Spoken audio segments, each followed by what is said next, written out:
parte de la neurotraumatología. Vamos a hablar de los traumatismos raquimedulares. Yo les dije en una anterior clase que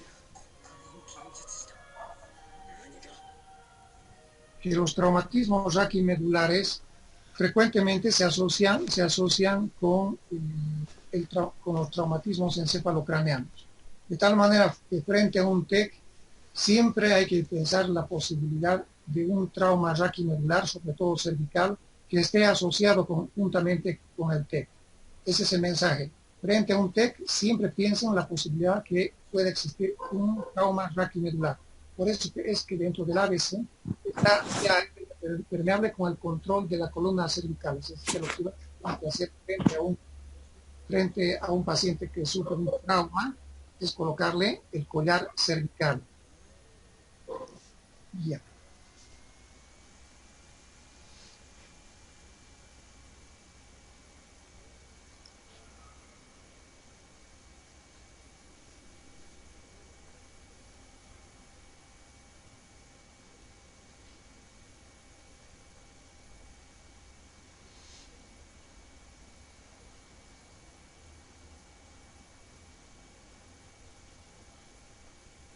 Bueno, y a lo largo de estos 40 minutos más o menos que vaya a durar la clase, nosotros, ¿qué vamos a ir hablando? Vamos a ir hablando acerca de estos tópicos. Vamos a ver qué es lo que tenemos que hacer frente a un traumatismo raquimedular. Vamos a conocer las clases de lesión medular que existen. En realidad ya la conocen ustedes. Recuerdan que habíamos hablado de las lesiones medulares completas e incompletas cuando hablamos de los síndromes medulares sensitivos. Hoy solamente vamos a ir rápido, solamente los vamos a mencionar. Sin duda que vamos a hacer también la clasificación del trauma raquimedular. Vamos a ver qué tipo de exámenes solicitamos frente a una sospecha de trauma raquimedular. Asimismo, vamos a dar algunas pautas respecto al tratamiento que ustedes en emergencia deben realizar y les voy a presentar al final un caso clínico. Vayamos viendo uno por uno. ¿Qué es lo que tenemos que hacer frente a un trauma raquimedular? Evaluación. Es trauma, no se olviden que es trauma. Y frente a un trauma, el protocolo nos dice, hay que realizar el ABC del trauma. Y el ABC, ya saben, vía permeable, control de la respiración, control de la hemodinámica, es decir, control de la circulación. No se olviden que dentro de A está una correcta inmovilización del cuello, una correcta inmovilización del cuello. Y en D, que quiere decir disability, déficit neurológico, que es lo mismo que examen neurológico básico, ustedes tienen que realizar las 4 partes que les he enseñado. Es decir, la conciencia, las pupilas, la motricidad y el GLASO. Pero jóvenes, en neurología, en 3 patologías, el examen neurológico básico, además de las 4 partes que ya estamos mencionando, tiene un 5º componente. Una de esas patologías hoy día vamos a hablar, el trauma raquimedular. ¿Y cuál es el 5º componente, además de la conciencia, las pupilas, la motricidad, el Glasgow? El 5º componente se llama conocer el nivel lesional y conocer en qué escala de Frankel se encuentra. ¿Qué es el nivel lesional?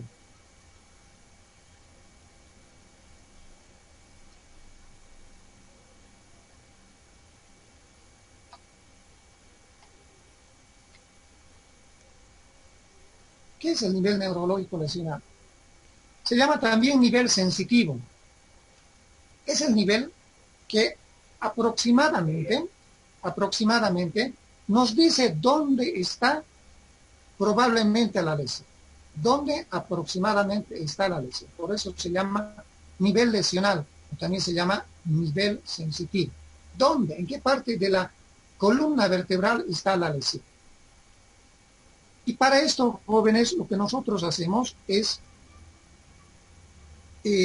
realizar el estudio de los dermatomas, y ustedes saben que esas porciones de piel que nosotros tenemos están inervadas por raíces, de tal manera que la raíz de 1, de 2, de 3, de 4 están encima del encima de la tetilla, de 6, de 7, de 8, de 9 están encima del ombligo. El ombligo corresponde a la raíz de 10, de 10. Por debajo del ombligo es de 11, de 2. Y la ingle corresponde a L1. Más abajo están las raíces L2, L3, L4, etcétera, etcétera. No es intención mía confundirlas. Ustedes lo único que tienen que hacer es conocer solamente 3 niveles. Nada más que 3 niveles. El nivel de las tetillas corresponde al nivel dorsal 5. El nivel del ombligo corresponde a un nivel dorsal 10. Y el nivel de la ingle corresponde a un nivel sensitivo L1. Solamente tienen que aprender esos 3 niveles. Esos 3 niveles. Vayamos atrás.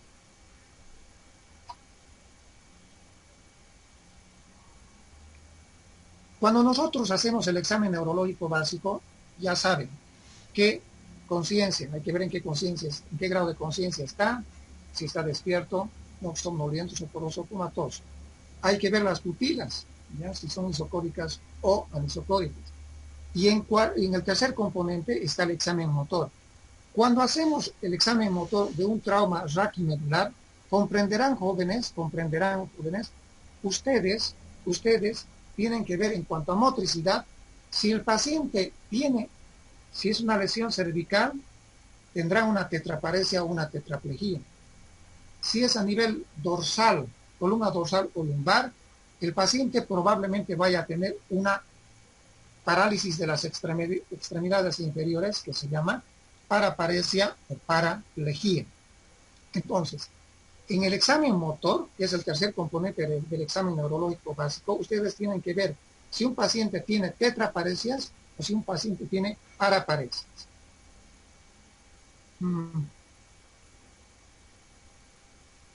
Bien, nivel neurológico lesional, es decir, y también les decía, tienen que saber realizar la escala de Frank. Cuando hablamos de traumatismo encefalocraneano, el complemento es Glasgow. Cuando hablamos de trauma raquimedular, el complemento o la escala se llama Frankel. Y ahorita les voy a enseñar en qué consiste el Frankel. Pero volvamos al nivel lesional. Si nosotros, por ejemplo, jóvenes, tenemos una tetraparesia, o vayamos mejor, una paraparesia, comprenderán que la lesión puede estar en la columna dorsal o en la columna lumbar. Si el paciente está paralizado, por ejemplo, una paraplegia, parálisis de las extremidades inferiores, esa parálisis se puede deber a una lesión de la médula dorsal o de la médula lumbar. ¿Están de acuerdo? Porque si fuera una lesión cervical, el déficit motor tendría que ser una tetraparesia o una tetraplegia, es decir, parálisis de las 4 extremidades. Pero vayamos con el ejemplo de la lesión de un paciente que tiene una parálisis de ambas extremidades inferiores. Esa lesión de las extremidades inferiores puede deberse a una lesión, a un golpe de la médula dorsal o a un golpe de la médula lumbar. ¿De qué manera aproximadamente nosotros vamos a poder definir dónde está probablemente la lesión? Si un paciente está paralizado, ustedes no pueden decir que debe tener una lesión a nivel de su médula. Feo. Tienen que saber más o menos aproximadamente dónde está la lesión. Es decir, qué nivel lesional tiene el paciente. Entonces, a ese paciente que está con parálisis de las extremidades inferiores, por ejemplo, está parapléjico, no mueve las extremidades inferiores, ustedes van a hacer el examen sensitivo pinchándole con una agujita o con un alfiler, van pinchándole de abajo hacia arriba, los pies, nos van diciendo, no siento, Le pincho acá, no siento. Sientes, no siento. Sientes, no siento. Sientes, no siento. No siento. No siento, doctor. No siento lo que me está pinchando, tampoco lo que me está tocando, doctor. No siento, no siento. No siento, no siento, no siento. Y ahí, cuando le pincho, me dice, ay, doctor, me está pinchando. Me está pinchando. No me pinche, doctor, no me pinche. Siento, doctor, ahí. ¿Dónde creen que está probablemente la lesión medular? ¿Dónde creen que probablemente esté la vértebra fracturada? Si el paciente empieza a sentir ahí, ¿qué nivel será aproximadamente? Cualquiera contesta. D8, doctor. D8, doctor. Sí, más o menos, porque si esto es D5 y esto es D10, otra vez, si esto es D5 y esto es D10, y el paciente no siente acá, no siente, y acá se siente, entonces la probable lesión está a nivel D8, es decir, que probablemente la fractura del cuerpo vertebral está a nivel D8. Nos podemos equivocar con una o con dos vértebras, pero no nos vamos a equivocar más. Por eso el nivel lesional es un nivel aproximado, les decía. Otro ejemplo. Un paciente llega a la consulta producto de un accidente de tránsito, un vuelco, llega con una paraparesia severa, está casi paralizada las extremidades inferiores. Muy apenas o casi nada mueve las extremidades inferiores. Y le empiezo a pinchar. Siente acá, no, siente acá, no, siente acá, no, no, no, no siente en ambas extremidades inferiores. No siente, no siente, no siente. Y ahí me dice, ay doctor, me está pinchando, me pincha doctor. ¿Dónde está probablemente la vértebra fracturada? Otro que participe, otro. D11, doctor. D11, porque el ombligo corresponde a D10. Y si más abajo siente, entonces la vértebra fracturada es D11. Puede ser D10 o puede ser D12. Por eso les decía, a veces nos podemos equivocar con uno o con dos niveles. Más de ello, no. ¿De acuerdo? Entonces, el nivel lesional o nivel sensitivo nos ayuda a definir aproximadamente dónde está la lesión. ¿Dónde está la lesión? Para eso nos sirve. Esto ya hemos visto en una anterior clase. En la médula, jóvenes, ustedes lo único que tienen que hacer es explorar tres vías. Ya les enseñé, voy a recordarles nada más. La vía que nos permite movilizarnos es la vía piramidal. De este lado y de este lado. ¿Ya? De este lado y de este lado. La vía gracias a la cual movemos nuestras cuatro extremidades. Vía piramidal o llamada también vía córtico-espinal, que es lo mismo, córtico-espinal. Parte motora. ¿Ya? Gracias a estas vías nosotros nos movemos, nuestras cuatro extremidades. Gracias a estas dos vías, que son las vías espinotalámicas laterales, nosotros sentimos. ¿Y qué sentimos? Dolor y temperatura. Ya hemos repasado en extenso la vía espinotalámica lateral, que es una vía que conduce dolor y temperatura. Y finalmente, la vía que conduce el tacto y la propiocepción postural vibratoria, recuerden, la vía del tacto, ¿por dónde va? Por el cordón posterior. Estas dos vías sensitivas, vía espinotalámica lateral y la vía del cordón posterior, son dos vías sensitivas que hay que examinar en un trauma raquimedular. La única vía que examinamos en un trauma raquimedular, la única vía motora es la vía piramidal o córtico. No tienen que evaluar más vías. Vayamos.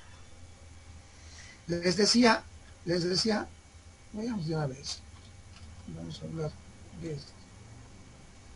¿Cuál es la escala que valora los traumatismos raquimedulares? La escala de Frank. Cuando nosotros recibimos un llamado del médico de emergencia, y nos dice, doctor, tengo un traumatismo de cráneo, tengo un traumatismo encefalocraneano, entonces nosotros automáticamente le preguntamos, o él mismo nos dice, sin necesidad de preguntarle, ¿en qué Glasgow está? ¿Ya? Pero si nosotros tenemos un paciente con trauma raquimedular, la escala que nosotros pedimos es la escala de Frankel. Y con esta escala nosotros, los neurocirujanos, ya sabemos cómo está el paciente. Ya sabemos cuál es el estado neurológico del paciente, cuál es el pronóstico del paciente. Miren, esta escala de Frankel va del A al E. A, B, C, D, E. A, dice, por debajo de la lesión, el paciente no siente nada y no mueve nada. Ausencia de sensibilidad y motricidad. No siente nada, no mueve nada.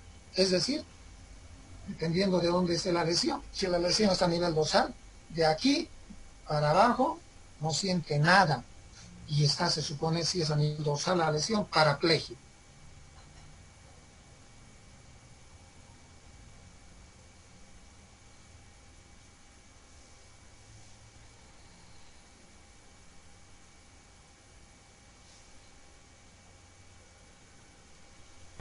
Alguito de sensibilidad, algo de sensibilidad, pero nada de motricidad, nada de motricidad.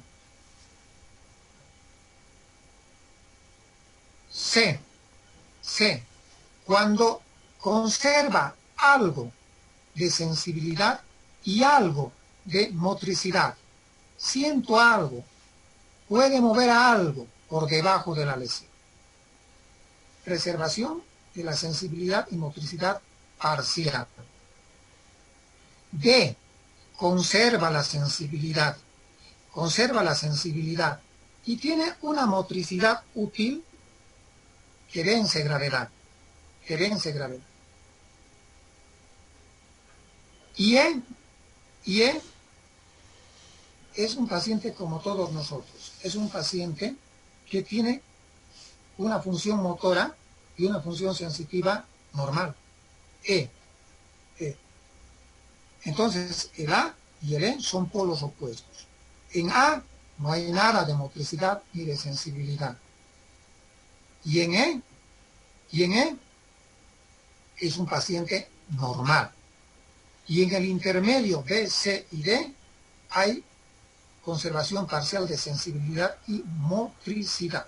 Esta escala tienen que aprenderla. Y repito, que cuando nos hacen una interconsulta, el médico de emergencia, lo primero que nosotros preguntamos es, desde luego, que se supone que el paciente tiene que estar estable en la parte respiratoria y hemodinámica, no podemos saltarnos.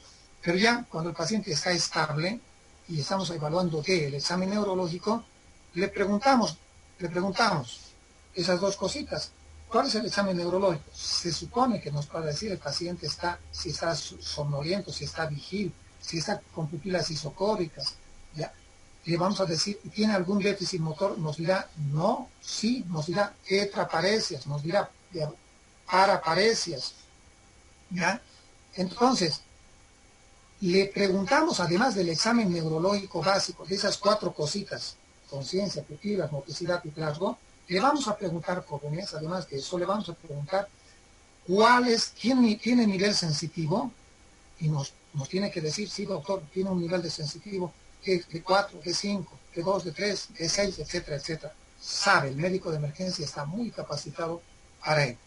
Y de paso nos va a decir el Frankel. ¿Y en qué Frankel está? 2, 3 de la mañana nos llama, ¿en qué Frankel está? Está en Frankel A. No hay nada que decir. Si es un paciente que tiene un Frankel A, jóvenes, es una lesión medular completa.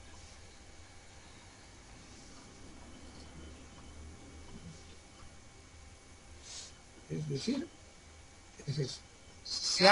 a nivel de la lesión, no hay nada de motricidad, se han dañado ambas las vías piramidales, se han dañado las 2 vías espinotalámica lateral de este lado y de este lado, y también se han dañado las 2 vías del cordón posterior, de este lado y de este lado. Entonces, si hay un daño, por ejemplo, si hay un daño cervical, ¿qué tendrá el paciente? Evaluando la vía piramidal, ¿qué tendrá? Tetraplegia.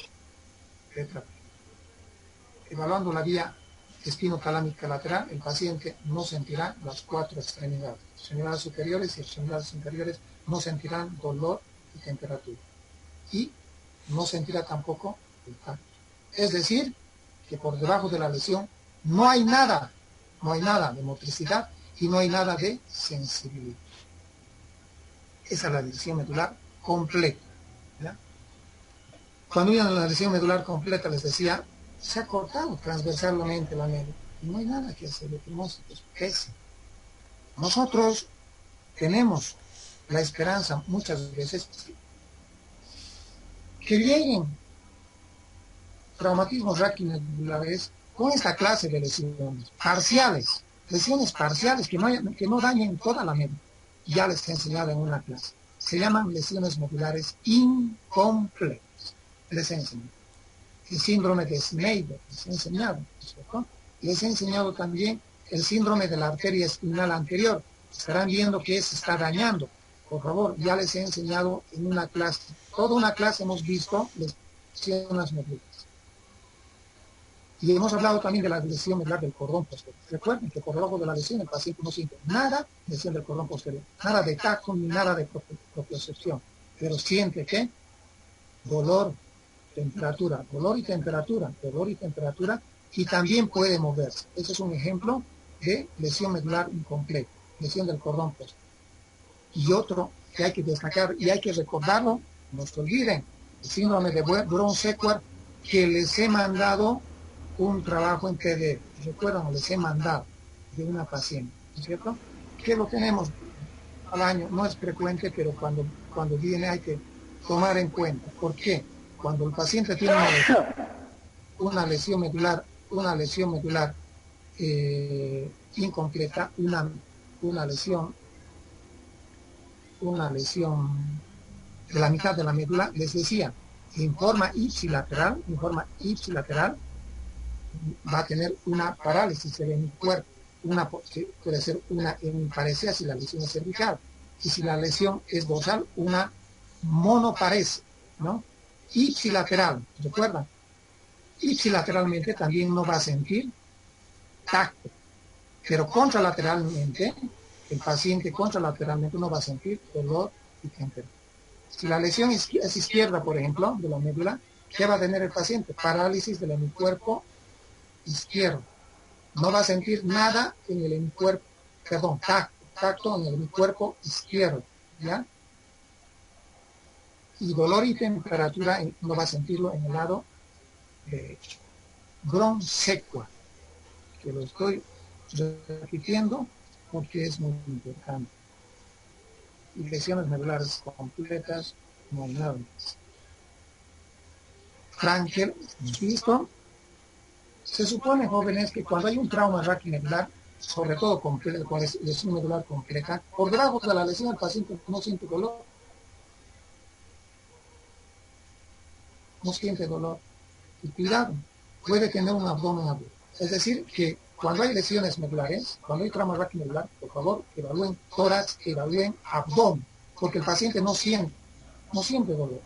Y cuidado que tengamos asociado a un trauma raquimedular un abdomen agudo. Cuidado que el paciente haya roto una víscera hueca o una víscera maciza. Cuidado.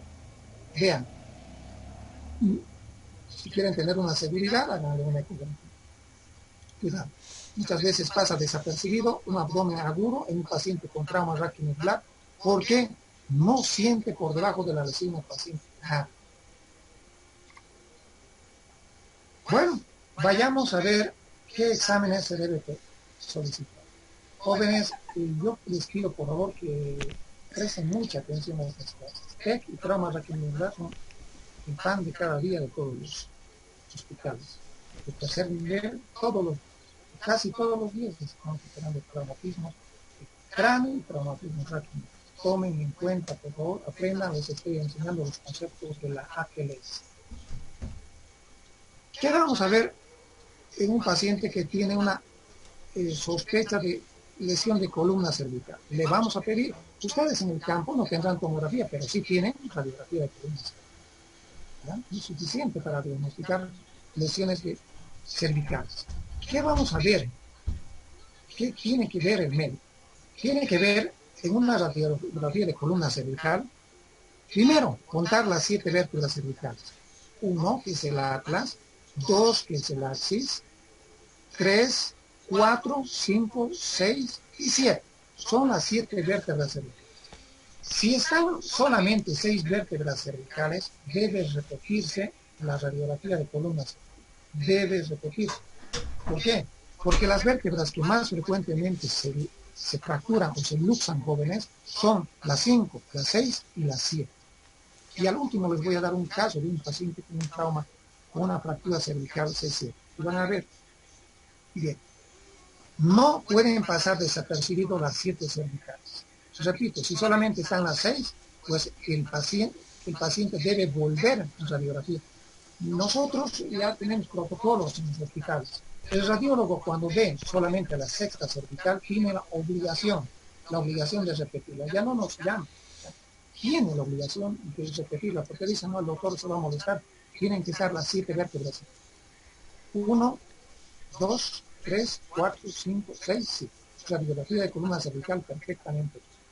Bien, se han tomado las 7 cervicales. Después hay que ver el alineamiento. El alineamiento anterior, es decir, el que va por el borde anterior de los cuerpos vertebrales, que estén alineados. Alineamiento. Y el alineamiento que va por el cuerpo vertebral, por el borde del cuerpo vertebral, pues, tiene que estar alineado. Alineado. Ya.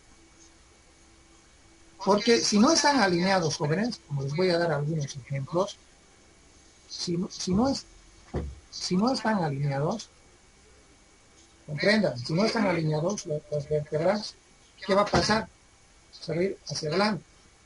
Y cuando una vértebra se sale, perdón el término, cabalga sobre otra vértebra, se conoce con el nombre de luxación. Es decir, se ha luxado la vértebra. Y las fracturas y luxaciones, les he dicho, C5, C6, C7, son las que más frecuentemente la presentan. El alineamiento buscando ¿qué? Luxaciones.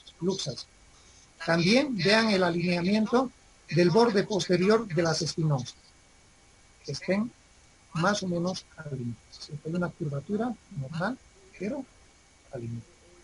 Más importante es el alineamiento del cuerpo vertebral en su parte anterior y en su parte posterior. Bien.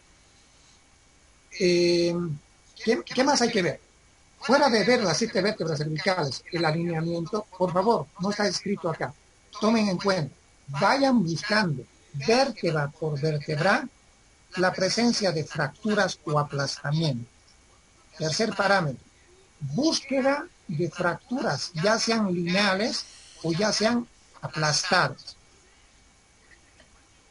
Entonces yo tengo que hacer el axis. ¿Está fracturado? No, no está fracturado.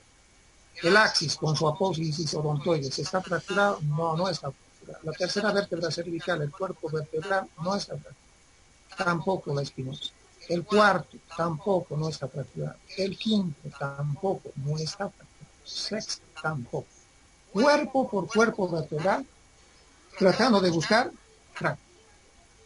Los médicos generales tienen la obligación de saber estos 3 parámetros. Contar las 7 cervicales, ver el alineamiento buscando la presencia o ausencia de luxaciones y ver cuerpo por cuerpo vertebral si existe o no fracturas, ya sean lineales o ya sea aplastadas. Esto de las distancias, jóvenes, son conceptos que hay que aprenderlos, sobre todo para los exámenes, sobre todo para los exámenes. ¿Ya? Es importante, sí es importante. Más es para los especialistas, ¿ya? Pero bueno, tienen la obligación de saber también ustedes, sobre todo para los exámenes. Distancia de tejidos blandos, distancia de tejidos blandos. ¿Y cuáles son esas distancias? Vamos a hablar primero de las distancias atlanto-axoidea. Distancia atlanto-axoidea. ¿Ya? Quiere decir, una distancia que está entre el atlas y la apófisis, y el axis. Aquí lo vamos a ver.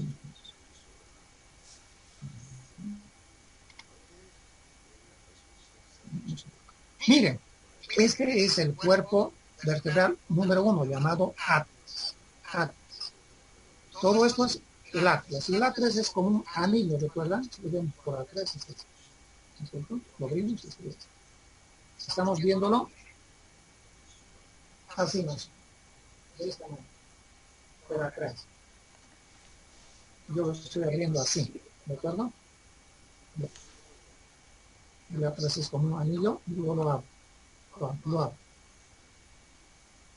La segunda vértebra, tengo un poquito de pasito. La segunda vértebra es el axis.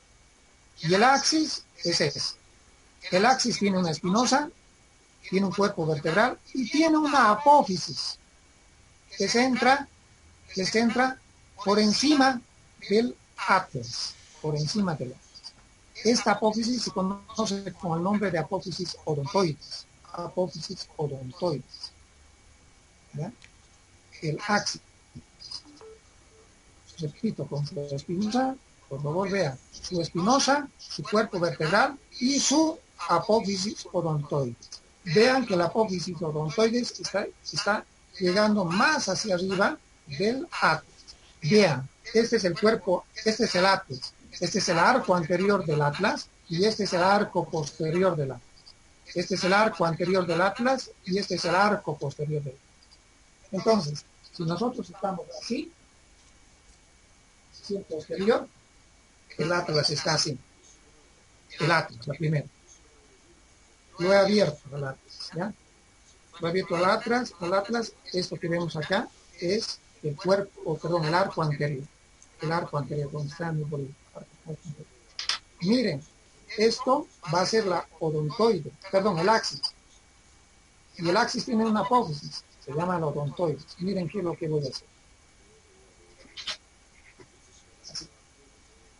Donde mi dedo es la odontoide. Si yo veo con una visión lateral, así lo voy a ver. ¿De acuerdo? Miren el atlas. Miren la odontoide.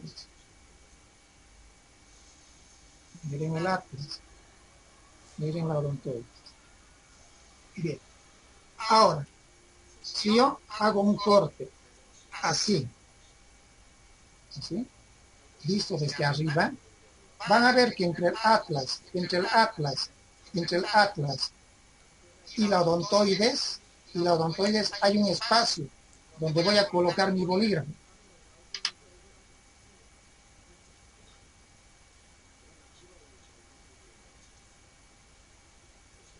¿Se puede ver? Donde está el bolígrafo. Donde está el bolígrafo. Visión lateral. ¿Ya? Visión lateral. Ese espacio, no sé si se ve el bolígrafo. Ese espacio del bolígrafo, ese es el espacio atlanto-axoideo, donde está el bolígrafo. Recuerden que el atlas es visión lateral, el atlas es eso. La odontoide es mi dedo índice. Y el bolígrafo, el bolígrafo es el espacio que está entre el atlas y la odontoides. Debería llamarse espacio atlanto-odontoideo, ¿no es cierto? Espacio atlanto-odontoideo. No se llama. Se llama espacio atlanto-axoideo. ¿Por qué? Porque la odontoides es parte del axis, es parte de la segunda vértebra cervical que se llama axis. Por eso este espacio, que apenas se puede ver a trasluz ahí, vean como una fisurita, esta fisurita apenas, este espacio se llama espacio atlanto-axoideo. Espacio atlanto-axoideo. ¿Y cuánto mide ese espacio atlanto-axoideo? Ese espacio atlanto-axoideo, que está ahí en la flechita, no, saquen esos marcadores. Ese espacio que empieza ahí en esa flechita, mide en los niños hasta 5 milímetros. ¿Ya? Hasta 5 milímetros. Y en los adultos mide hasta 3 milímetros. Estoy diciendo hasta 3 milímetros en los adultos y hasta 5 milímetros en los adultos. ¿Por qué? Distancias mayores a estas que he mencionado, comprenderán jóvenes, si la odontoide se va hacia atrás, ¿qué va a pasar? Si esta odontoide se va hacia atrás, ¿qué va a ocurrir? Va a comprimir ¿qué? ¿Qué está acá? El bulbo, doctor. El bulbo raquídeo. Y el paciente va a hacer un paro cardiorrespiratorio. Ustedes saben que en el bulbo está el centro cardio. Entonces, por eso es muy importante la medición del espacio atlanto-axoideo. Repito, no se llama atlanto-odontoideo, se llama atlanto-axoideo. Vamos viendo otras distancias. Otras distancias de tejidos blandos. Una ya hemos mencionado. Otra. Se llama el espacio retrofaringeo.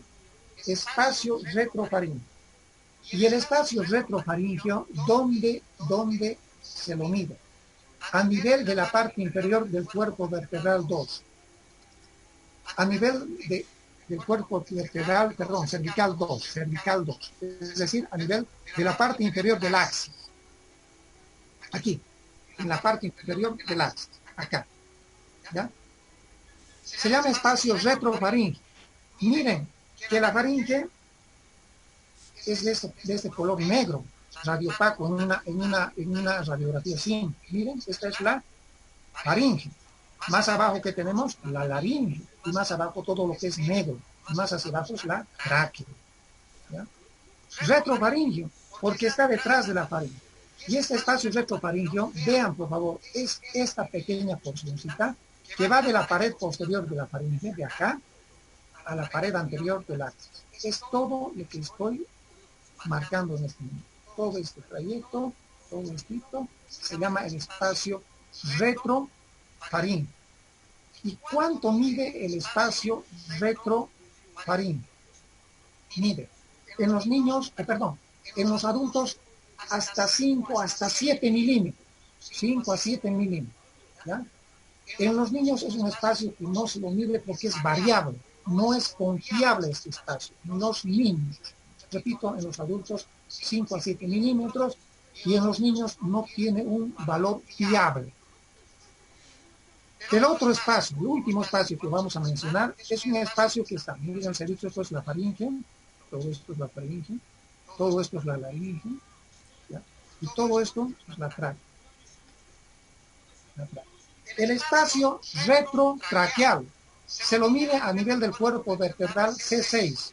1, los cuerpos vertebrales. 1, 2, 3, 4, 5, 6. Este es el cuerpo vertebral C6, ¿verdad? Y esta es la tráquea. ¿Cuál será el espacio retrotraqueal? Todo esto.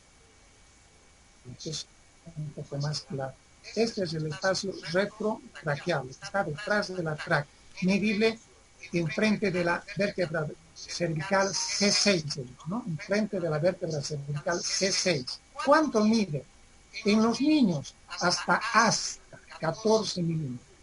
En los adultos, hasta 22 milímetros.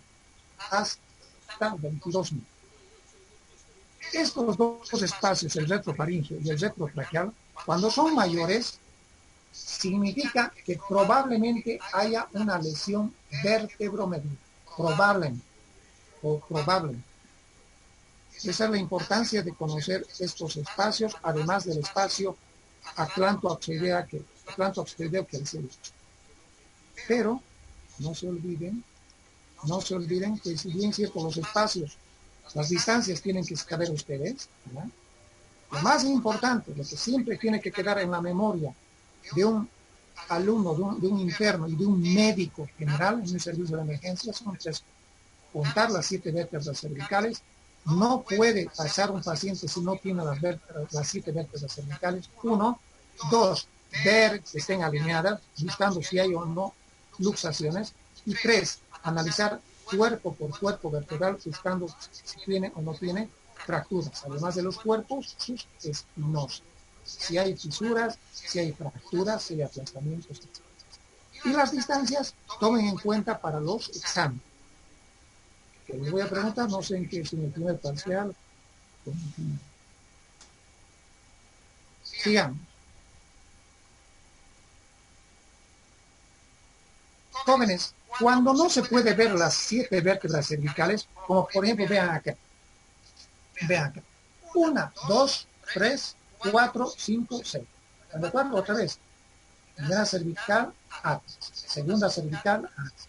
Tercera cervical, cuarta cervical, quinta cervical, sexta cervical. No se puede. No se puede. Es una radiografía mal tomada y debe repetirla el radio. Debe repetir. ¿Ya? Cuando no sale la sexta cervical, entonces, ¿qué es lo que hay que hacer? ¿Por qué primero? ¿Por qué no sale? Porque muchas veces el cuello es cortito y se sobrepone esta estructura. ¿Qué creen que sea esa estructura? Estamos viendo el lado al paciente. ¿Qué creen? Nos ponemos de lado. ¿Qué creen que está sobreponiendo? El deltoides. No. Esto es el hombro. Entonces, cuando no se ven las 7 cervicales, al radiólogo ya sabe, en realidad ya sabe. El radiólogo, ¿qué hace? Le estira los brazos, es decir, le lleva hacia abajo, jala los brazos. Si están así, entonces lleva hacia abajo, jala hacia abajo, jala. ¿Ya? Como están viendo acá, en salida positiva. ¿Ya? Se estira. Y con esta maniobra de llevar los brazos hacia abajo, muchas veces sale la séptima cervical. Muchas veces sale la séptima cervical. Algunas veces, a pesar de realizar esta tracción de las manos hacia abajo, puede no salir la séptima cervical. Puede no salir. Entonces, en esas situaciones, ¿qué le decimos al radiólogo? Pero, hombre, hacerle tú ves la posición del nadador. Escribe en inglés, ¿no es cierto? La posición del nadador. ¿Y en qué consiste esta posición del nadador? Mira, una extremidad superior es traccionada hacia arriba y la otra hacia abajo. Es como si estuvieran nadando así, ¿no es cierto?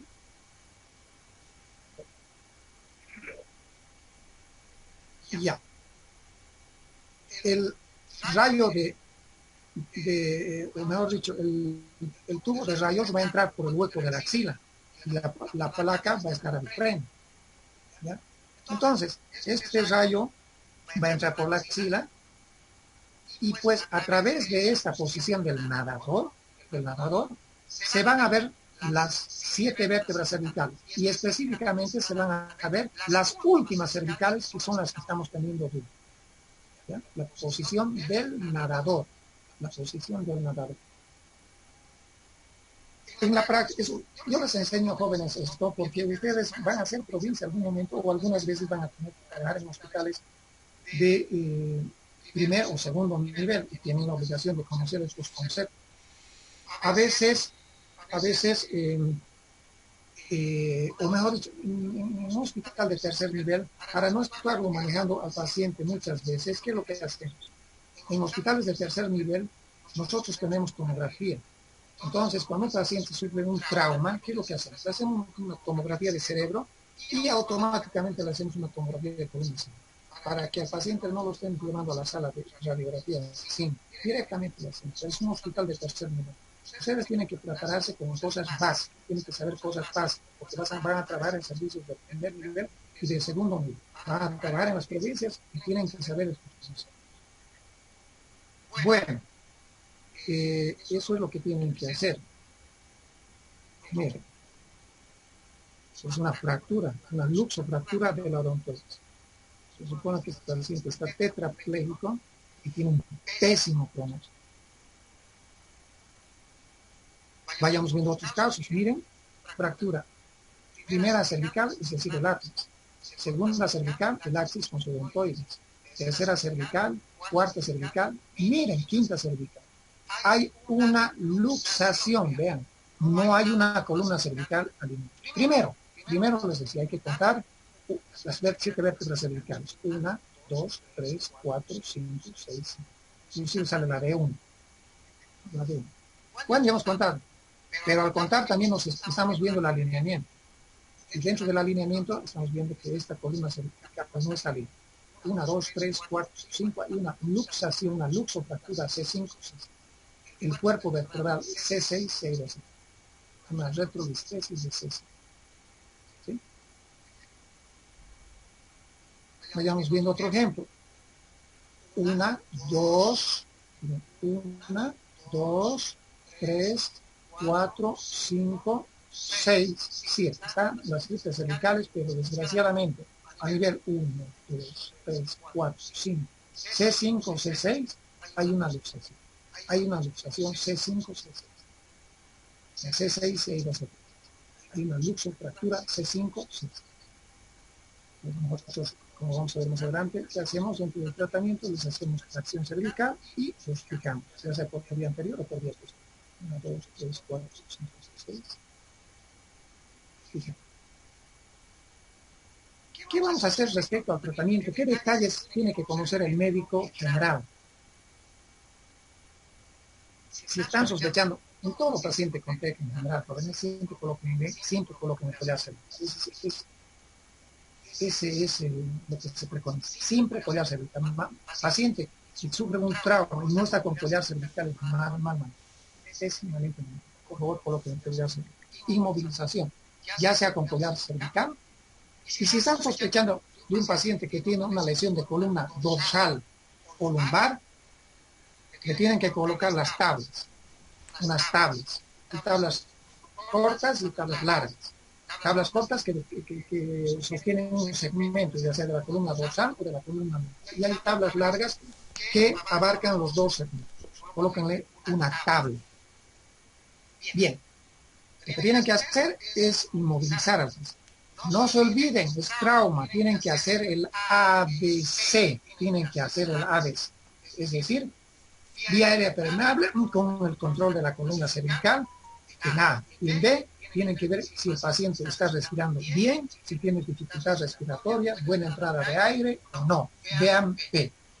En C, circulación, tienen que ver el estado hemodinámico, tienen que ver si ese paciente tiene una hipotensión, tiene una taquicardia, sospechen de una hipovolemia. Hipotensión, taquicardia. Recuerden, eso les enseño. Cuando el paciente ya está estable en la parte respiratoria, está respirando bien, o si finalmente es un paciente que está en coma, lo han intubado al paciente. Si el paciente está hemodinámicamente estable, ya, cuando recién está estable en la parte respiratoria y la parte hemodinámica, recién el examen neurológico básico, les he dicho, el A, B, C, D. Y recuerden que D, conciencia, pupilas, motricidad, plasma. Y recuerden que en un trauma raquimedular además tienen que ver el nivel sensitivo lesional y tienen que ver ¿qué? La escala de Frank. No se olviden de la escala de Frank. El Frankel es la escala. Yo siempre les digo a los alumnos, a los internos, el nombre en un TEC es Glasgow. Y el nombre en un paciente que sufre trauma es TEC y el apellido es Glasgow. En cambio, en un trauma raquimedular su nombre es trauma raquimedular y su apellido es Frank. Para que entiendan, ustedes tienen que hacer esas escalas. TEC, Glasgow, trauma raquimedular, Frank. Bueno, ya han hecho el examen. ¿Qué más es de competencia de un médico general? El uso de un medicamento que se llama la metilprednisolona. La metilprednisolona. Ese medicamento, jóvenes, debe ser dado dentro de las primeras 8 horas. Dentro de las primeras horas. Porque si un paciente llega al hospital pasadas las 8 horas, no hay sentido, ya no se le tiene que dar la metilprednisolona. La metilprednisolona inhibe la peroxidación lipídica de los radicales libres. Ese es el principio, ¿ya? Y ese medicamento se ha visto que tanto en las lesiones medulares completas, pero sobre todo en las lesiones medulares incompletas, tiene su utilidad, tiene su beneficio, ¿Ya? La dosis de la metilprednisolona es la primera hora es de 30 miligramos kilogramo peso. 30 miligramos kilogramo peso. Y las restantes horas hay que darle en una dosis de 5.4 miligramos kilogramo peso por hora. 5.4 miligramos kilogramo peso por hora. ¿Cuántas horas hay que dar? Depende. Si es de 0 a 3 horas, hay que darle un día. Es decir, que en total hay que darle 24 horas. Si es de 3 A 8 horas hay que darle 2 días la metilprednisolona. 2 días, es decir, 48. Ya saben que la primera hora en ambos es un bolo, 30 miligramos kilogramo peso por hora. Y las restantes horas, 5.4 miligramos kilogramos peso. Aquí también podemos aumentar otro medicamento que no es tan útil como la metilprednisolona, es un gangliósido. El gangliósido GM1 se llama. El gangliósido M1. GM1. Tiene utilidad el gangliósido, pero mucho más la metilprednisolona. El éxito, repito por última vez, es que este paciente llega al hospital dentro de las primeras 8 horas. Pasado las 8 horas no tiene su beneficio.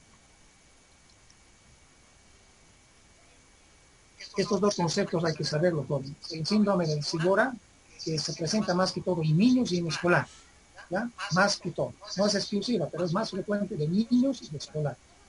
¿En qué consiste el síndrome de Sigora? Ese nombre se debe a sus iniciales en inglés.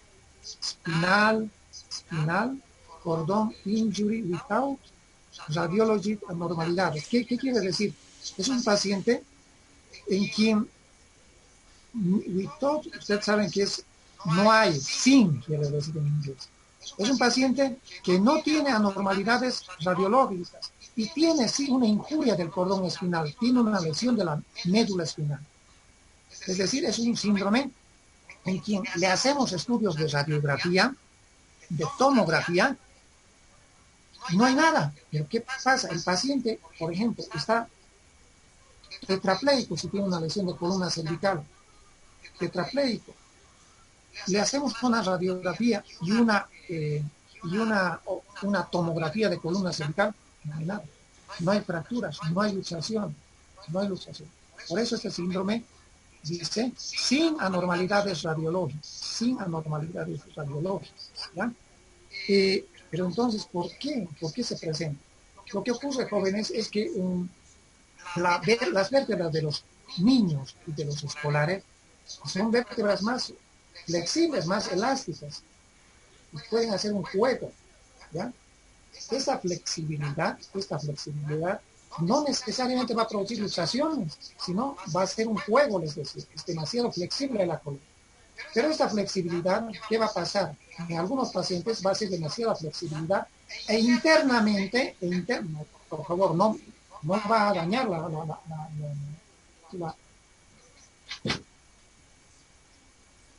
va a dañar la vértebra, solamente va a ser así, va a ser un juego. Repito, no va a ser luxaciones, sino va a ser juegos solamente. Y ese juego, esa demasiada flexibilidad internamente dentro de la médula, va a producirse un daño. ¿Ya? Ese juego, esa flexibilidad internamente hace que haya un daño. No va a existir, repito, luxación. Solamente es un juego, una demasiada flexibilidad. Ese demasiado movimiento de la columna vertebral de los niños y de los escolares hace que internamente se dañe la médula. Por lo tanto, no vemos lesiones de los huesos, ni en una radiografía, ni en una tomografía. Y si disponemos de una resonancia magnética, ahí sí podemos ver pequeñas lesiones en la médula. Lo que pasa, jóvenes, es que la tomografía es ideal para los huesos en columna vertebral. Ideal. Pero no es ideal para la médula, la misma médula. Para la médula lo ideal es la resonancia. Entonces, cuando nosotros le pedimos radiografía o tomografía a un paciente que tiene ya sea una tetraparesia, una tetraplegia o una paraparesia, una paraplegia, y no hay fracturas ni en la radiografía ni en la tomografía, entonces pensamos que es un Sigora y le hacemos una resonancia magnética y la mayoría de las veces nos sale pequeñas lesiones en la médula a través, mejor dicho, de la resonancia, el síndrome de Sigora. Este otro concepto que también es importante manejar, el shock neurogénico. ¿A qué se refiere shock neurogénico? Un concepto muy diferente al shock medular o shock espinal. Muy diferente. ¿Qué es el shock neurogénico? El shock neurogénico se produce por la lesión de las vías simpáticas que van descendiendo paralelamente a la médula espinal. Las vías simpáticas. Algunas veces nosotros frente a un trauma raquimedular tenemos shock neurogénico. ¿Y cuándo sospechar de un shock neurogénico? Cuando el paciente está hipotenso y está bradicardio. Hipotenso y bradicardio. Hipotenso y bradicardio. Recuerden que la mayoría de los traumas, en general, trauma de cráneo, trauma torácico, trauma abdominal, ¿cuál es el shock más frecuente? Shock hipovolémico. ¿Cuándo sospechar de un shock hipovolémico? Cuando hay hipotensión arterial y hay taquicardia. Taquicardia. Hipotensión más taquicardia. Les he enseñado eso en P. Frente a una hipotensión y una taquicardia, sospechen que hay una hipovolemia que está conduciéndonos, si no hay solución, si no le hacemos una cura a esa hipovolemia, nos está conduciendo a un shock hipovolémico. Eso les enseñé en una clase anterior. El shock neurogénico se acompaña de hipotensión arterial y bradicardia.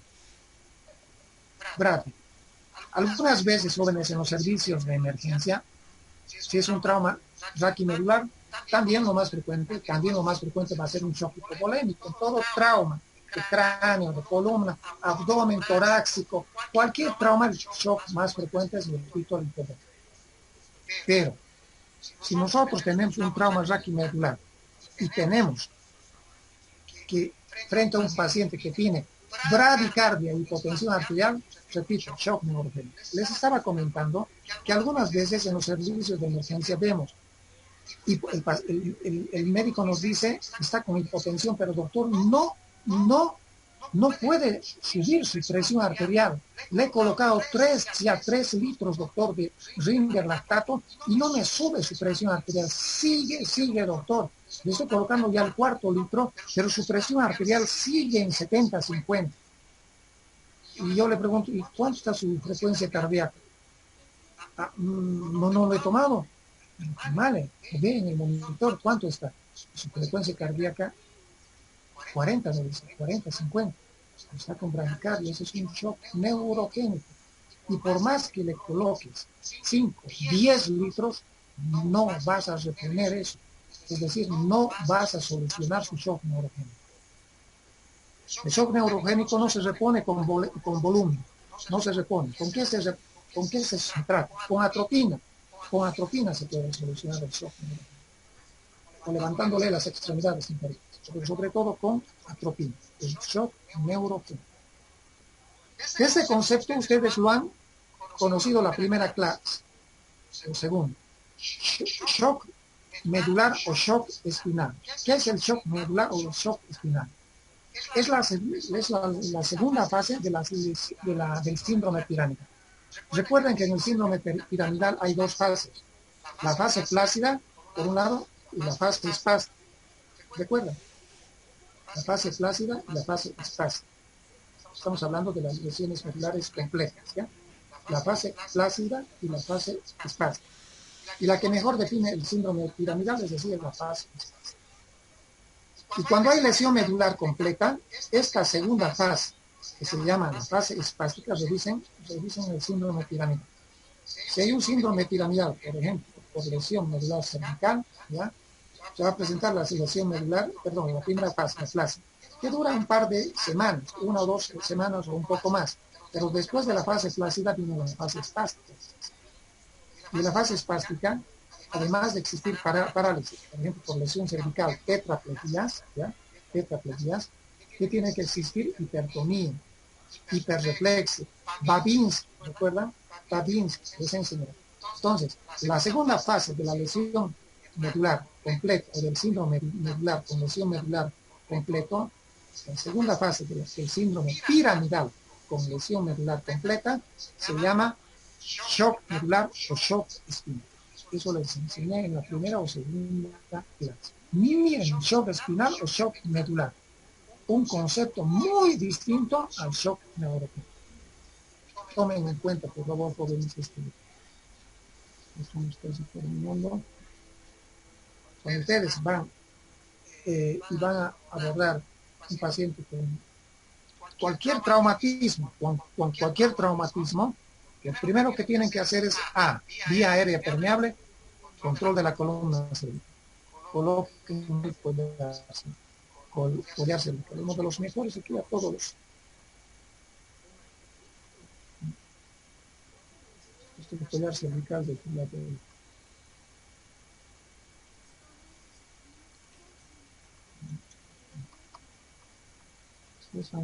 Les voy a presentar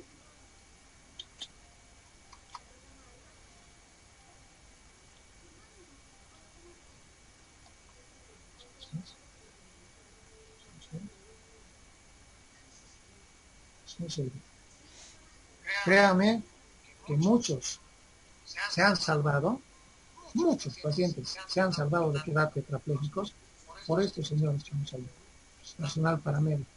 Muchas veces han sido los internos los que han salvado al paciente o a la paciente de quedar tetraplégica o parapléjica. Solamente con el hecho de colocarse el collar. Le voy a mostrar para finalizar este caso. Esta es una radiografía que ya la hemos visto. Y habíamos dicho que está mal acá. ¿Qué estaba mal en esta radiografía? Que solo se notan 6 vértebras, doctor. Solamente estaban las 6 vértebras cervicales. 1, 2, 3, 4, 5, 6. Este es un caso bastante interesante porque es una paciente que hace unos años el doctor Simar Ortusten, el cirujano plástico, me hace una interconsulta y me dice, quiero que me veas una paciente que tiene un adormecimiento de estos dos dedos, el dedo meñique y el dedo anular. Tiene un adormecimiento, nada más. Démela por favor, porque le estoy por dar GAD. ¿Entienden? Una cosa bien interesante, 5 minutos y me permite. Y yo voy a verla y le pregunto, me dice, ayer doctor no sentía mis dos dedos, pero ahora estoy bien y no quiero ir. Y me presentan esta radiografía. Y le digo, no, pues protocolo, no está bien tomada, te voy a sacar una radiografía. Y me dice, no doctor, quiero irme. Y yo le digo, no, te tienes que quedar hija porque es peligroso, cuidado que tengas alguna fractura en tu cuello. Bueno, le digo al radiólogo que sacarle la radiografía. Y le saca esta radiografía y me dice, doctor, respirarle los hombros. Miren, el hombro se está sobreponiendo. Y me dice, doctor, ya le he estirado los hombros. Me da miedo luxarle sus hombros. Me da miedo luxar su hombro. Tienes razón, ya le he hecho. Entonces, ¿cuál es el siguiente paso? Hoy día estamos abusando de las tomografías, pero hace unos años nosotros hacíamos bastantes radiografías. El siguiente paso, entonces, si no se puede hacer realizando tracción de los hombros, ¿qué es lo que hemos hecho? Posición del nadador. Y esta es la posición del nadador, donde se ven las últimas cervicales. Vean, por favor, vean el borde de estas últimas vértebras cervicales. Vean, y miren que aquí hay una grada. ¿Se puede ver o no? ¿Se puede ver ese borde? Sí, doctor. Tenía una luxofractura C6, C7. Luxofractura hasta las 6, hasta aquí no se veía. Pero, miren, estaba luxada, la séptima cervical se estaba yendo. Y estaba sin collar, por cierto, ¿no? Lo primero que hemos hecho, de terror, le hemos colocado el collar cervical. Le hemos colocado el collar cervical a esta paciente, ¿ya? Y la hemos traccionado. Y realizamos una tracción cervical colocándole unos pernicos, unos tornillitos al cráneo, ¿no? Y parietal y con un peso hacia atrás. Y traccionamos el cráneo. Y bueno, realizamos una radiografía de control. 1, 2, 3, 4, 5, 6 y ya se ve la 7. Ya está alineada. Ya está alineada y corresponde estabilizarlo, es decir, fijarlo. operarla, ¿no? Podemos operar, contemos, 1, 2, 3, 4, 5, 6, 7. Hemos fijado por día anterior con una plaquita con 2 tornillos hacia arriba y 2 tornillos. Y esa paciente, después de un par de días, por día anterior, de un par de días, se ha ido caminando. Ha venido uno o dos veces a su control, y no hemos salido más, es decir, se ha integrado su vida normal, su vida. Este es el servicio que antes era de neurología, ahora creo que es cirugía plástica, antes era también de geriatría. Primero era de neurología y ahora nosotros hemos hablado de otro lado. Bueno, y esta es la paciente. Y esta paciente, milagrosamente, digo milagrosamente porque estaba sin collar cervical, que es que no ha quedado tetrapléjica. Imagínense si esa paciente se hubiera ido, hubiera hecho un movimiento, ya sea de flexión, sino de extensión, lesión medular completa. Y aunque ustedes operen en lesiones medulares completas, aunque ustedes reduzcan fraccionándolo y que se vuelva recto, que esté ya alineada la columna vertebral, si se ha producido una lesión medular completa, quiere decir que se ha cortado. Es decir, es una lesión medular, una sección medular completa. Esto es, jóvenes, lo que yo quería transmitirles es uno de cientos de pacientes que nosotros operamos en el Hospital de Santa. ¿Alguna consulta? Un detalle que olvidé antes que se me vaya, en el capítulo anterior, en el traumatismo encefalocraneano,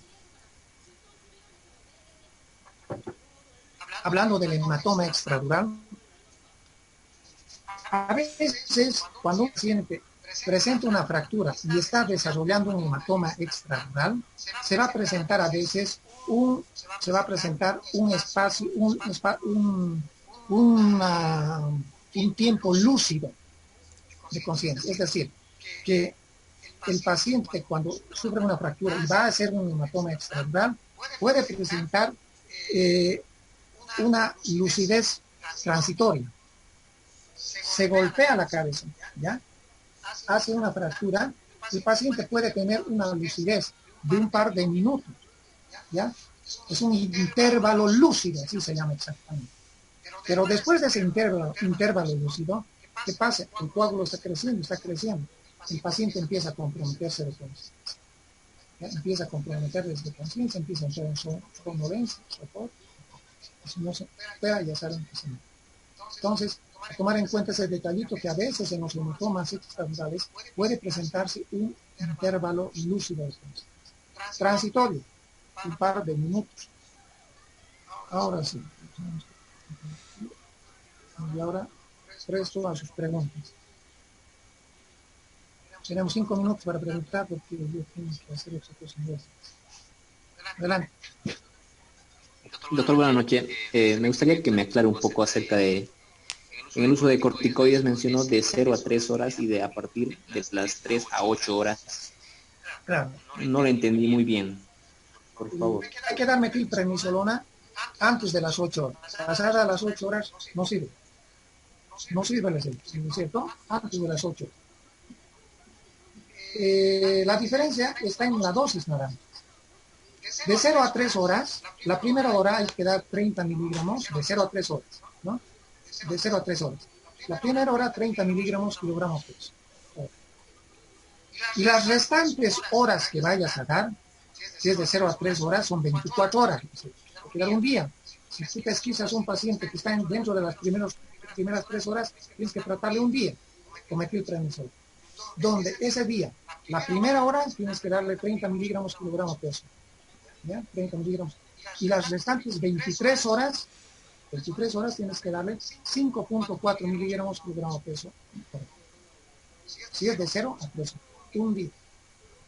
En cambio, si es de 3 a 8 horas, le tienes que dar 2 días, donde la primera hora le tienes que dar igual, 30 miligramos kilogramos peso. 30 miligramos kilogramos peso, hora, ¿no? Y las restantes, ¿cuántas horas le faltaría? Son 2 días.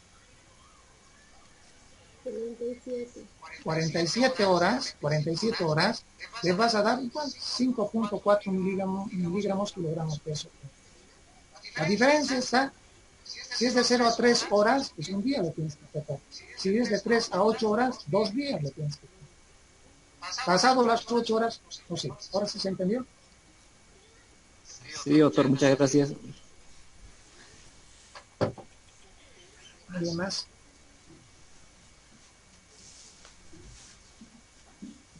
¿Alguien más?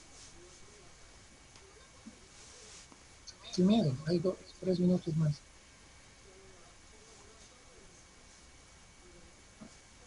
¿Alguien más? Jóvenes, todo lo que les he hablado de TEC y de trauma raquiangular, les prometo que lo van a ver. Lo van a ver. Si no va a ser este año, ojalá Dios quiera que ya se solucione esto, que cada 2 meses estemos haciendo las prácticas. Van a ver, con seguridad que van a ver. Pero si no ven este año, lo van a ver con el próximo año, cuando sean. Y les estoy dando las bases. Por favor, entiendan eso. Y con esto vamos a terminar. Se llama TEC y su apellido es Blar. Se llama trauma raquiangular y su apellido es Frank. No se olviden. Bueno, jóvenes, nos vemos el día jueves. Ya les voy a decir la hora. Que tengan buenas noches. Gracias, doctor. Hasta luego. Gracias, doctor. Hasta Luego, luego. doctor. Gracias, doctor. Ya voy a comer. Ujú.